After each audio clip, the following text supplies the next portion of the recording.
Bom dia, senhoras e senhores. Sejam bem-vindos à teleconferência da PetroRio referente aos resultados do terceiro trimestre de 2019.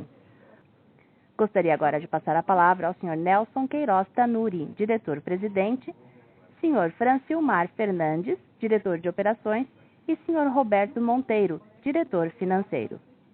Por favor, Sr. Nelson, pode prosseguir.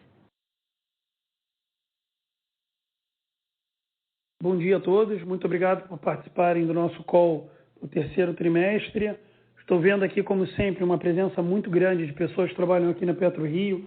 E turma, isso é excelente. A grande maioria de nós somos acionistas da companhia, então nada mais natural do que a gente se interessar muito pelos resultados. Então, excelente, fico muito feliz em ver esses números, como sempre. Mas para falar do terceiro tri da companhia, novamente, tivemos um trimestre de crescimento sustentável em todas as linhas. Completamos 6 meses com o Campo de Frade sob a nossa gestão e conseguimos melhorar todos os indicadores de segurança, meio ambiente e saúde do campo, que já tinham um patamar bem elevado e conseguimos melhorar ainda assim. Então, isso é muito positivo. O Campo de Polvo continua operando e produzindo de um modo muito positivo, muito satisfatório. E estamos já agora, nesse exato momento, então não vai ser refletido no terceiro tri, mas no meio de uma campanha de perfuração, que espero em breve poder dividir com todos os resultados. E por último, o Campo de Manati, que também vem operando muito bem, igual um reloginho. Quem opera o campo é a Petrobras, e temos 10% do campo, mas estamos muito satisfeitos com a evolução do campo. Para comentar só alguns highlights, tivemos a primeira vez na história da companhia em que atingimos a receita de R$1 bilhão, superamos essa marca. Então isso é muito importante, em 5 anos de vida, isso aqui é a primeira vez que atingimos esse marco e ainda temos 3 meses pela frente. E o que vale a pena comentar é que a companhia vem crescendo, tanto por aquisições quanto por desenvolver os ativos que temos dentro de casa. Então esse crescimento que vemos experimentando, mesmo que muito positivo, ele é exatamente o plano da companhia. Continuar adquirindo ativos em produção, que tem potencial de upside, tanto do ponto de vista de gestão e eficiência, quanto de perfuração de poços, e assim temos seguido um crescimento bem positivo. Então, como eu comentei, tivemos resultados muito positivos, nosso EBITDA, de novo, o melhor que já tivemos na companhia até hoje, nosso lifting cost também, o custo por barril, que no final de contas a melhor estratégia que a gente pode ter em relação ao Brent é manter o nosso custo o mais baixo possível. Vemos tendo sucesso nessa estratégia. Nessa linha, vale a pena comentar que concluímos a aquisição dos 18% no Campo de Frade, que pertencia à Inpex. Essa transação demorou mais do que a gente gostaria, só que nesse momento já chegamos ao closing, o ativo é 100% nosso, e em breve os resultados do campo serão refletidos nas nossas demonstrações financeiras. Para esse trimestre, eles ainda não aparecem. O que já deixa muito claro que desse momento em diante, ou seja, do quarto trimestre em diante, veremos 70% da produção do Campo de Frade refletida nos nossos números. Ainda temos muitas coisas boas pela frente. Em breve, esperamos poder dividir com todos o resultado da perfuração no Campo de Polvo. Também estamos começando a estudar a perfuração no Campo de Frade. Isso deve acontecer em algum momento no ano que vem, mais para o segundo semestre. Só que estamos muito animados com a possibilidade de perfurar novamente nesse campo. E para concluir, como CEO, estou muito contente com a performance da companhia, o engajamento de todas as pessoas, a dedicação constante. Todos nós da PetroRio sabemos como é difícil incorporar um novo ativo e fazer uma transição com muita segurança. Então, nesse ponto, eu agradeço tanto a todos que trabalham aqui na PetroRio e todos aqueles que vieram com a aquisição do Campo de Frade, como também agradecer à própria Chevron por ter nos ajudado a fazer uma transição muito segura, a agirem com muito profissionalismo, e podemos dizer que, por causa deles e também do trabalho feito pelas nossas pessoas, conseguimos hoje conhecer muito bem o ativo e operá-lo com muita segurança. Então, com isso, agradeço a todos pela atenção e passo a palavra. Obrigado. Obrigado, Nelson. Então, eu vou começar aqui falando sobre o desempenho operacional da companhia, iniciando aqui no slide número 3. Bem, eu diria que o destaque desse trimestre é a consolidação da operação da PetroRio no campo de Frade, não tendo mais nenhum vínculo com o antigo operador. E, ao mesmo tempo, entendendo e compreendendo cada vez mais a geologia do campo, para assim programar novas operações e novas iniciativas para melhorar a produção do campo.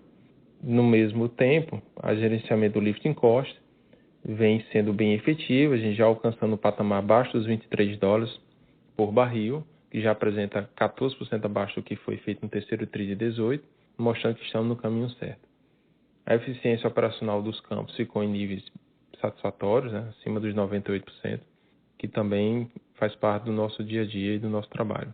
As sinergias estão indo bem, toda a parte de aérea e terrestre já foi devidamente capturada, tem alguns pontos ainda que estão sendo fechados, mas que é coisa para fecharmos esse mês.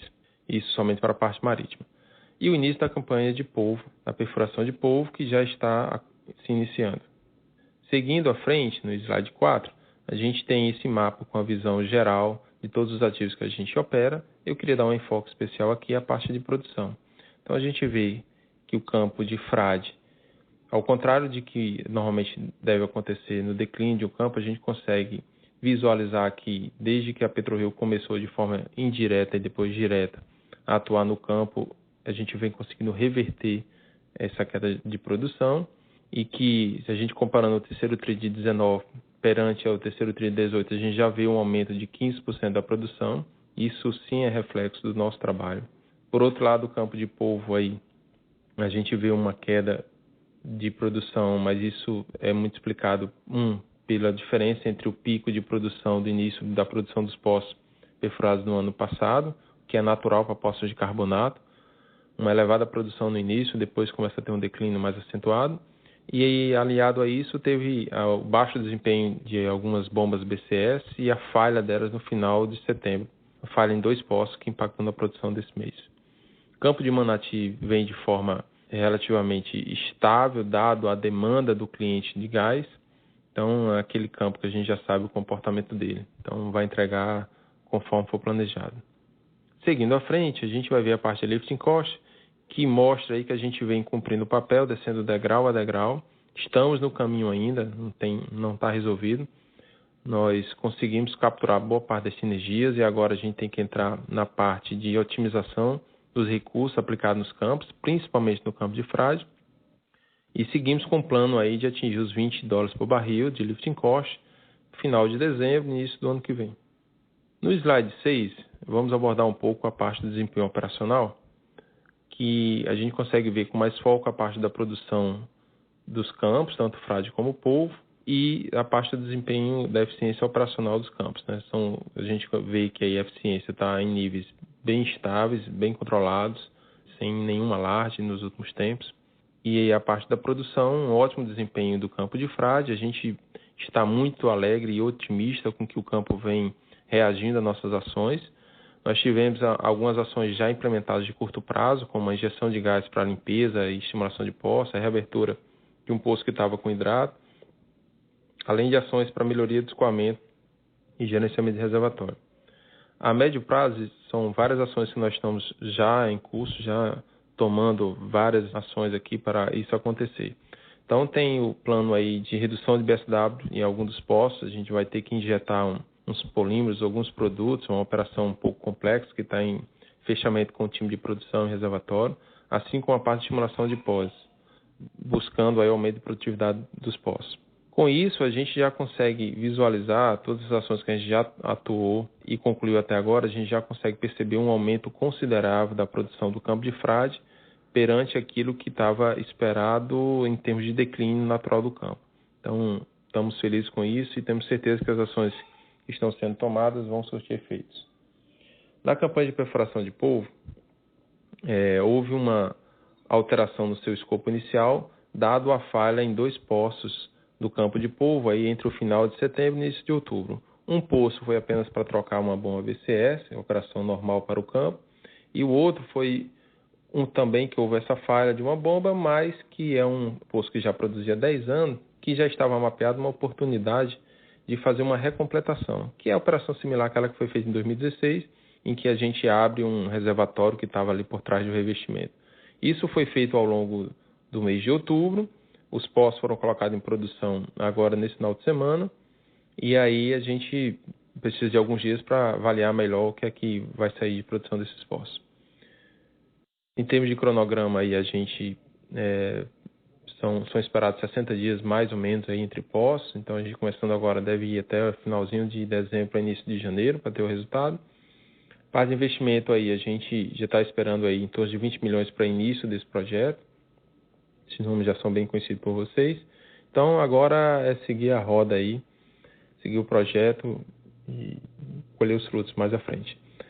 No slide do campo de Frade, slide número 8, a gente quer abordar aqui um pouco do que está acontecendo para a programação de perfuração de Frade, que deve ocorrer aí entre final de 20 e 21, a gente vai refinar esses números. A gente já tem os números completos, em termos de número de poços, serão perfurados 4 poços produtores e 3 injetores. Eles vão ser divididos em 2 fases, né? Isso muito em função de que a gente já tem muita coisa em estoque, então a gente consegue acelerar a perfuração desses primeiros poços. E depois uma segunda fase, aí sim, com todo o processo de aquisição, que são muito mais demorados. Então essa primeira fase está em torno de 190 a 200 milhões de dólares para iniciar. E a gente tem esse mapa aqui simplificado que vocês conseguem perceber aí, onde a gente vai perfurar os poços produtores, os injetores, onde estão os atuais. Queria só dar ênfase a esse reservatório aqui, onde a gente vai perfurar o ADP4, que vai ser nosso primeiro produtor. É um reservatório já conhecido e virgem, dado que nunca foi colocado em produção. Então as expectativas são boas para esse reservatório. Com isso, eu passo a palavra para o CFO da companhia, senhor Roberto Monteiro, para abordar os assuntos financeiros. Um abraço, bom dia a todos. Bom, muito obrigado, Francilmar. Eu vou passar então os nossos destaques financeiros e a performance financeira como um todo aqui no terceiro trimestre, então.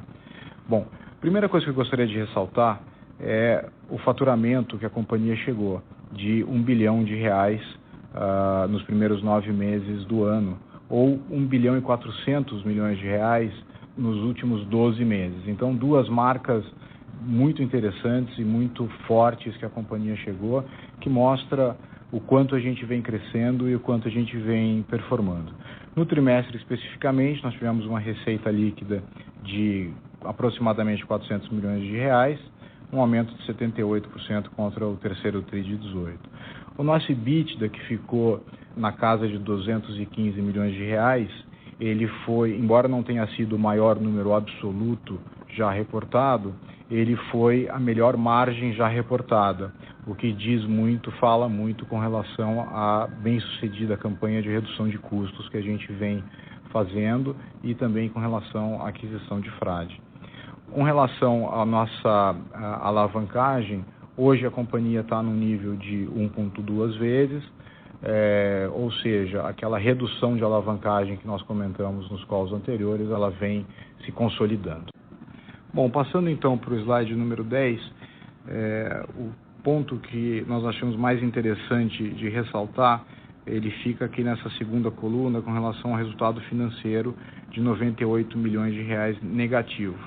Quando a gente olha essa companhia que tem receita em dólar e tem o EBITDA também praticamente todo em dólar, olhar que esses R$98 milhões de despesa financeira que contém R$79 milhões de variação cambial é algo que realmente não nos preocupa e que não mexe em absolutamente nada a saúde da companhia. Então, eu diria que esse é o grande ponto. A companhia vem performando bem, performou bem, teve EBITDA muito forte, porém, o lucro líquido da companhia foi fortemente impactado pela uma questão contábil de variação cambial que não afeta em absolutamente nada a saúde da companhia. E essa análise vale tanto para o resultado sem o IFRS 16 quanto para o resultado com o IFRS 16.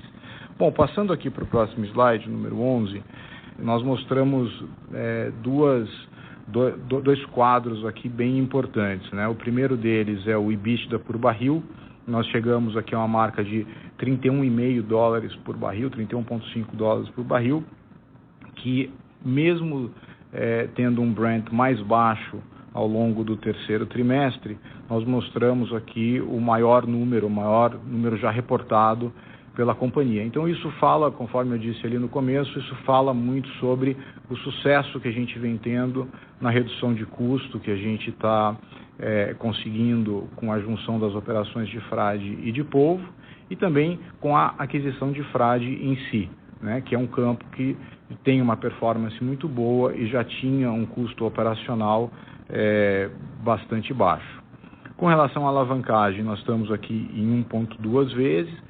É importante lembrar que esse 1,2 vezes dívida líquida e EBITDA leva em conta somente 6 meses da operação de frade, né? E esses 6 meses da operação de frade leva em conta 52% de frade.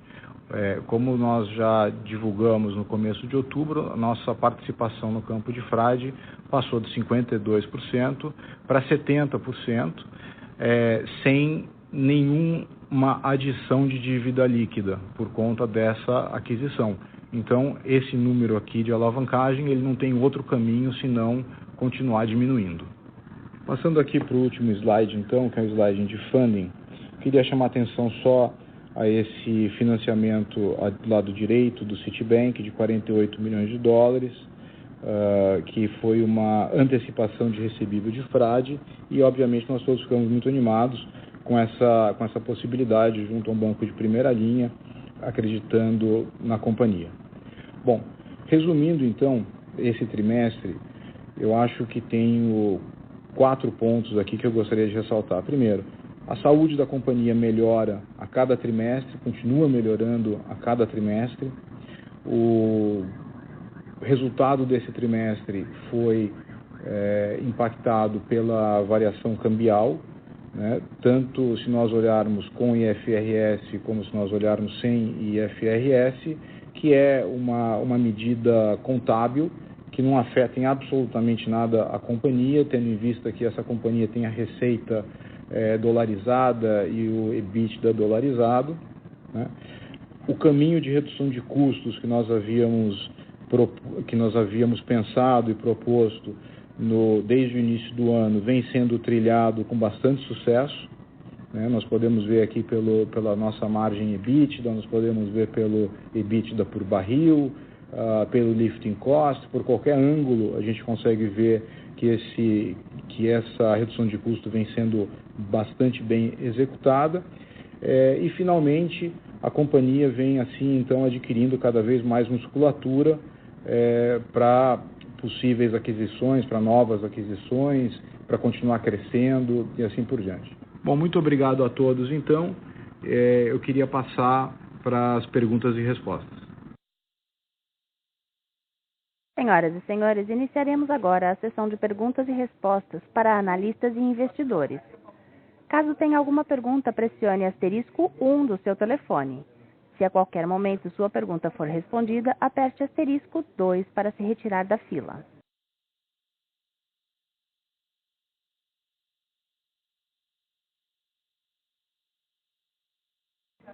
A primeira pergunta vem de Rodrigo Almeida, Santander.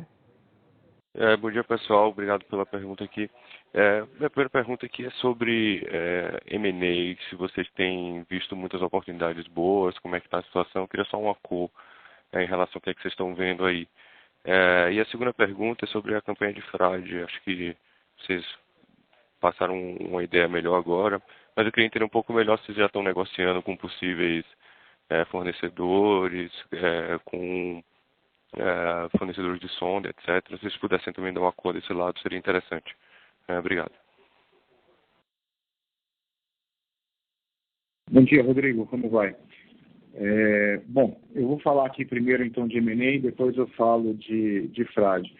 O nosso pipeline assim, de M&A, de uma maneira muito genérica, ele nunca teve tão grande. Nós temos sempre várias oportunidades e temos muita possibilidade aqui de alocação de capital. É óbvio que a gente não pode entrar oportunidade a oportunidade, até porque várias delas depois no final não se concretizam. Mas sim, além do processo de Petrobras, que é o mais tradicional, vamos dizer assim, é que as pessoas mais falam e mais participam, a gente está vendo outras empresas do setor se aproveitando desse momento de Brasil tão interessante, onde as empresas vão comprando blocos grandes, blocos de pré-sal e assim por diante, são as majors, né? E aí com isso elas vêm sempre reformulando o seu portfólio e começando a desinvestir de campos que no passado eram campos impensáveis assim de desinvestir. Esse é um movimento que a gente vê com muita naturalidade e com bastante bons olhos assim para a companhia. Então, oportunidade tem bastante. A gente está trabalhando em várias possibilidades aqui de M&A. Nosso pipeline está bem completo, eu diria. Com relação à campanha de Frade, a gente já desenhou essa campanha, a gente dividiu ela em 2 fases, como o Francilmar falou, né? E a gente, obviamente, já começou a conversar com alguns fornecedores, mas ainda não tem nenhum pedido formal que nós tenhamos feito para esses fornecedores. É muito mais uma questão de conversa, para entender preço, para entender mercado e assim por diante. A campanha de Frade ela começa no ano que vem, provavelmente metade para o final do ano, e a gente está trabalhando muito fortemente na questão de funding dessa campanha de Frade, no momento. Obrigado. Obrigado pela resposta, claro. Temos uma pergunta de Rodrigo Siqueira. 2, na verdade. A meta de lifting cost de $18 deve ser atingida no 4T19? E segunda pergunta, pensando em sucesso na campanha de polvo e Frade, qual seria um número possível de lifting cost após as 2 campanhas?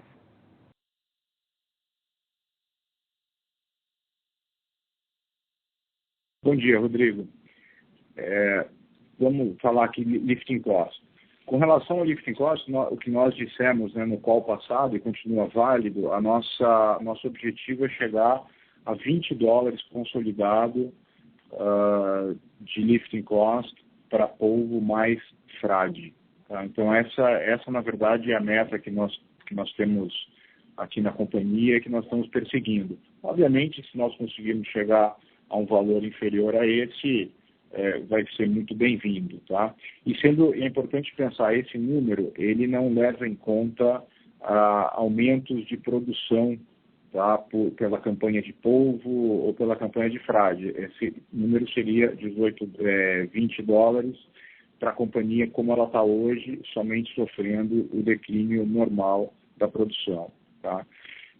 Com relação a número de lifting cost após 2 campanhas e tal, como a gente não vai dar um guidance de produção de petróleo após as perfurações e coisas assim, eu acho que é mais fácil a gente pensar no nosso OPEX consolidado, tá?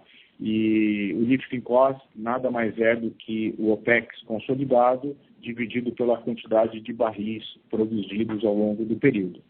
Então, quando a gente pensar no OPEX consolidado, nós devemos chegar a um número próximo de $170 milhões, tá? Para 100% de polvo, mais 100% de Frade, tá? Importante pensar que Frade nós hoje não temos 100%, nós temos 70%, tá? Então, se você fosse pensar lifting cost, vamos dizer assim, OPEX só da companhia, seria alguma coisa em torno de $150 milhões, 145 milhões de dólares. Isso seria só o OPEX net PetroRio. O que é net PetroRio? É 100% de polvo mais 70% de Frade, tá?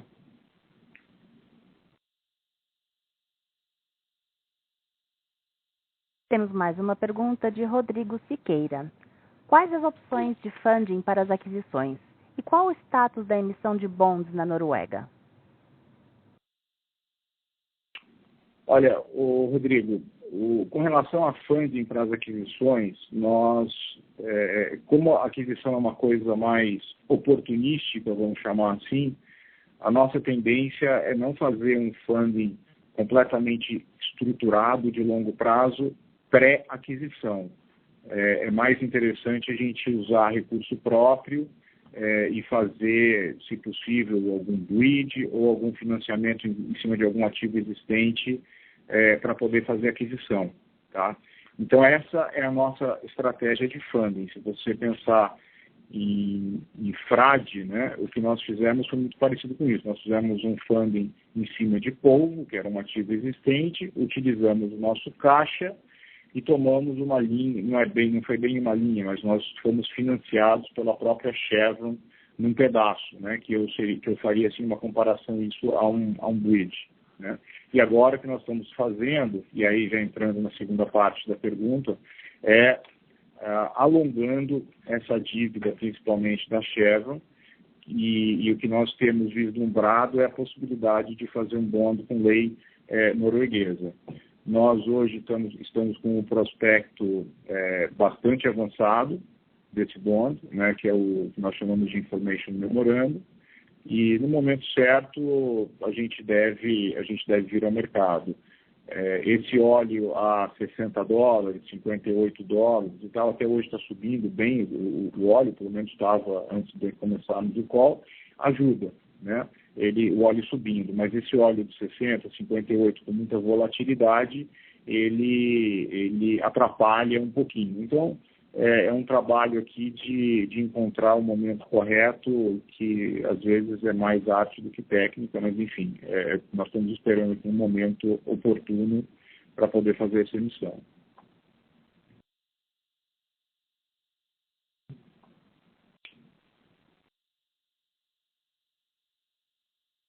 A próxima pergunta vem de Vinícius Saraiva. Muito embora o lifting cost tenha reduzido e o EBITDA por barril tenha aumentado, a redução de custo não está impactando efetivamente o bottom line da margem EBITDA. O que aconteceu? Quais iniciativas de redução de custos provenientes das sinergias entre polvo e frade que serão tomadas?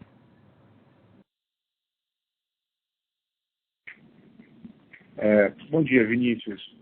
Deixa eu acho que existe talvez uma pequena confusão aqui que eu acho importante que a gente possa esclarecer.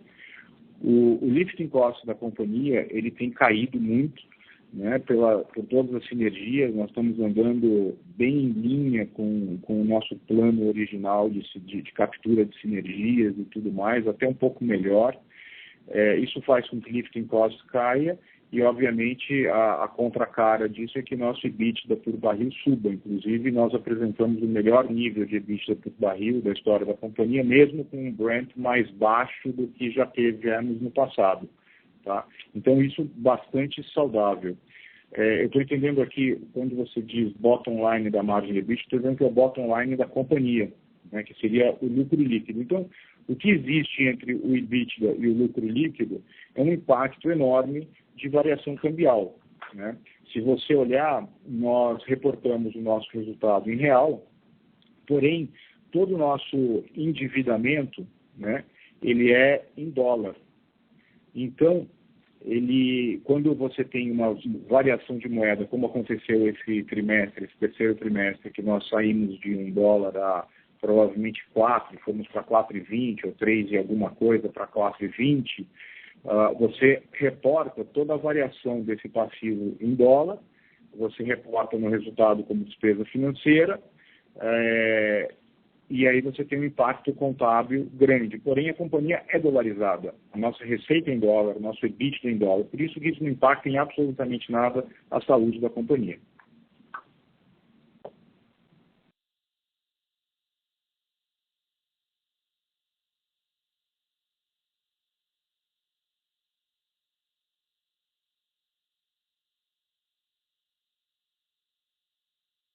Com licença, lembrando que para fazer perguntas por áudio, basta digitar *1.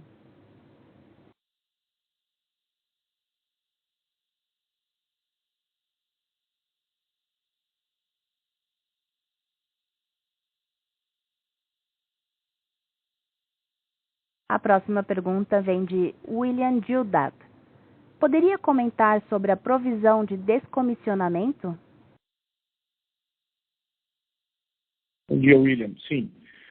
A provisão de descomissionamento, ela funciona da seguinte maneira. O que aparece no nosso balanço é um passivo em dólar para o descomissionamento do campo, que é uma despesa que acontece, ou um investimento, como você quiser chamar, que acontece no final da vida do campo, né?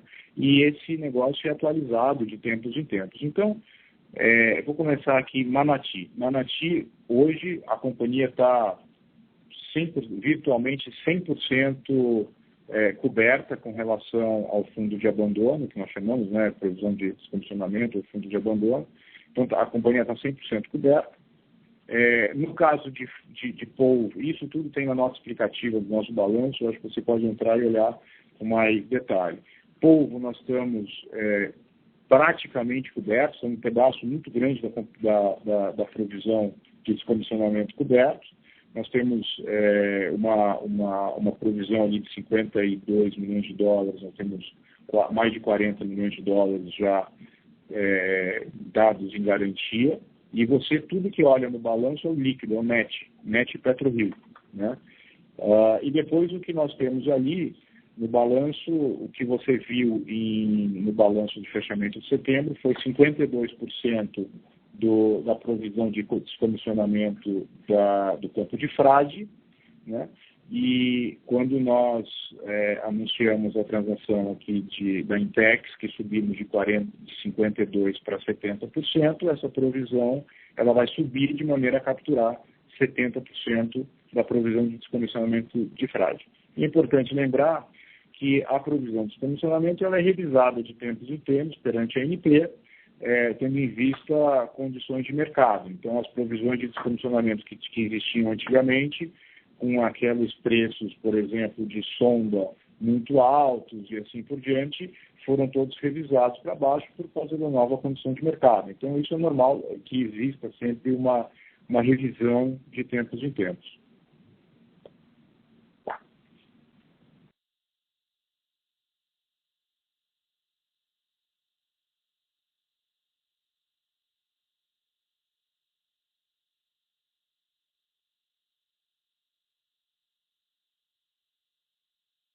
Encerramos neste momento a sessão de perguntas e respostas. Gostaria de devolver a palavra ao Sr. Nelson Queiroz Tanuri para as considerações finais. Bom, pessoal, muito obrigado pelas perguntas e pelo interesse de todos.